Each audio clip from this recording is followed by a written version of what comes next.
We are missing God by looking for God everywhere else. Maybe the miracle was never hide in another dimension, but breathing quietly through this one. Everyone is looking up,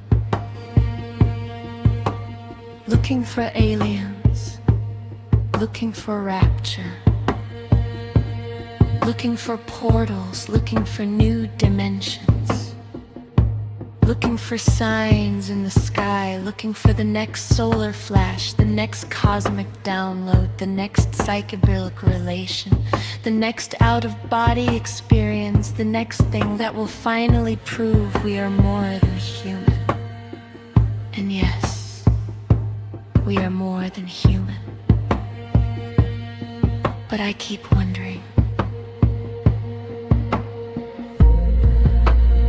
what if the point was never to escape the human experience? What if the real awakening is not leaving the body, but finally arriving inside it? What if the highest dimension is not some faraway realm of light, but the moment you can look at a tree and remember it is alive? The moment you taste water and realize you are drinking a miracle. The moment you hear your child laugh and understand that heaven has already learned how to make sound. The moment the sun touches your face and you stop treating Earth like a waiting room for somewhere better. We say, as above, so below. But somewhere along the way, many started living like it means, as below, hurry up and get me above. But that is not embodiment. That is spiritual homesickness wearing a halo. We came here to bring heaven into the soil, into our kitchens, into our relationships, into our nervous systems, into our grief, into our hands, into the way we speak to strangers, into the way we love our children, into the way we forgive, into the way we plant flowers, make soup, hold doors open, touch the face of someone we love, and notice the outrageous miracle of being alive on a spinning blue jewel in the middle of infinity. What kind of awakening makes us so obsessed with the cosmos that we forget the wildflowers? What kind of spirituality makes us want to leave the body before we have even thanked it? What kind of enlightenment makes Earth feel like a prison instead of a cathedral? Maybe we are not waiting for a new dimension. Maybe the new dimension is waiting for us to become conscious enough to see this one. Maybe the portal is not in the sky. Maybe it is in the way you look at your own life when you finally stop trying to abandon it. Because yes, the stars are beautiful. So is bread, so is rain, so is the sound of someone saying your name with love in their mouth. So is the dog sleeping by the window.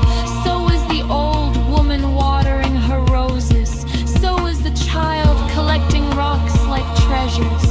So is the ordinary Tuesday that never asked to be mystical, but was secretly holy the entire time. We will have eternity to explore the invisible. But we came here for the visible. For color, for touch, for breath, for gravity, for seasons, for skin against sunlight, for mud between toes, for cherries staining fingers, for tears that teach the soul how to become human without forgetting it is divine.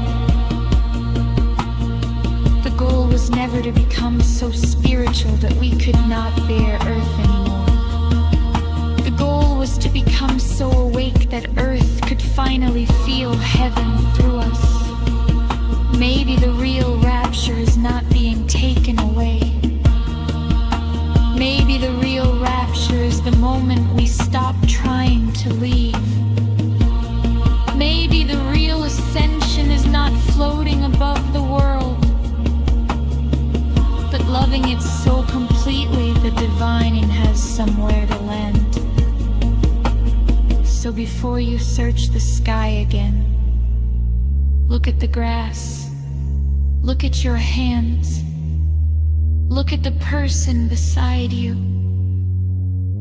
Look at the miracle you keep calling ordinary. Because this world is not beneath us. It is the altar.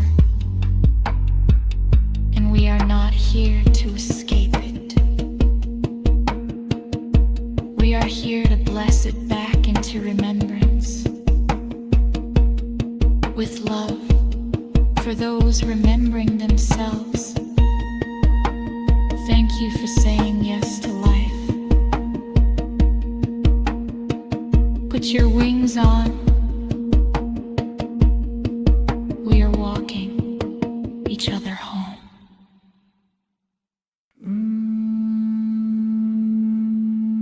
I grow in lonely rooms, casting shadows as I grieve for the love I haven't held, for the truth that I believe. I grow in empty hope for the ones I leave behind, as their presence is the feathers, but I'm chasing butterflies.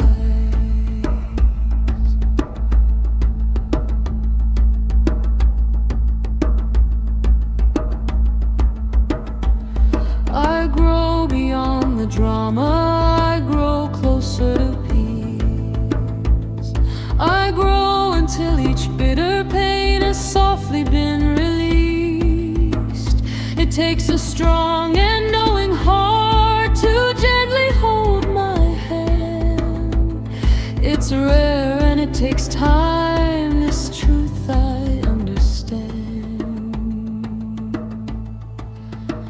So I grow in lonely rooms, I grow in empty homes. I grow with all the hope I build as every tower falls. Although I sit in silence, still I hear your song. So I'm growing to that music till we both can sing along. But now it seems I'm getting used to being here alone. Maybe that's a sign, a reflection of my growth. So I'm growing, but with knowing that although I grow to you, one day I may not need you. It's so hard to feel that truth.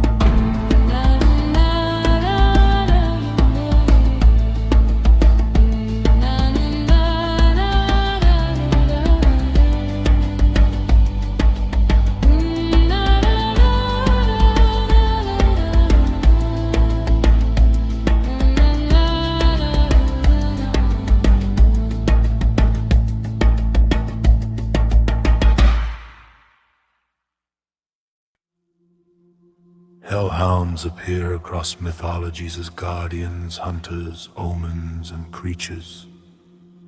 that stand at the boundary between life and death. Their forms change from culture to culture, yet one thing remains constant. They are rarely evil. They serve.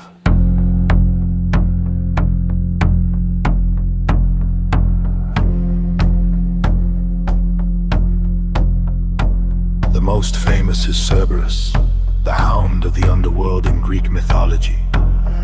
Born to monstrous parents and placed at the entrance of the realm of the dead, Cerberus was tasked with one purpose: keep the dead in and the living out. Ancient writers described him with 3 heads, a serpent's tail and snakes along his back. Heroes crossed his path only rarely. Heracles wrestled him as one of his labors. Orpheus passed him through music. Psyche carried offerings to calm him. Cerberus was never defeated through cruelty. He guarded order. In Norse tradition, the role belongs to Garm, the bloodstained hound chained before Hell's realm during Ragnarok. The binding breaks, Garm emerges and meets the god Tyr in a final battle where both fall. Here the hound becomes Apocalypse itself. British and Celtic folklore created darker wonders. The black dog appears under many names. In Wales there is the spectral hound known as the Flin Anon, the hounds of Anon. They hunt across the night sky with pale bodies and red ears belonging to the other world. Hearing them was said to mean they were near, and paradoxically the quieter they sounded, the closer they had come. These creatures were never written as mindless beasts. They guarded thresholds. They escorted souls. They enforced laws older than kings. Hellhounds were the reminder that every world has a gate. Something always stands watch.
Most people arrive at the end of their lives having been very busy. Busy working, busy achieving, busy managing other people's expectations, busy maintaining the version of themselves that the world found useful or acceptable or impressive. And somewhere in all of that busyness, the quieter thing never got attended to. The thing that came with them when they arrived and will go with them when they leave. The soul. The world is extraordinarily skilled at offering you trades. Trade your time for security. Trade your authenticity for acceptance. Trade your depth for convenience. Trade what you actually feel for what is easier to express. Trade who you actually are for a version of yourself that generates less friction. And most people, without ever making a conscious decision about it, make these trades gradually, one small compromise at a time, until one day they look up and barely recognize themselves.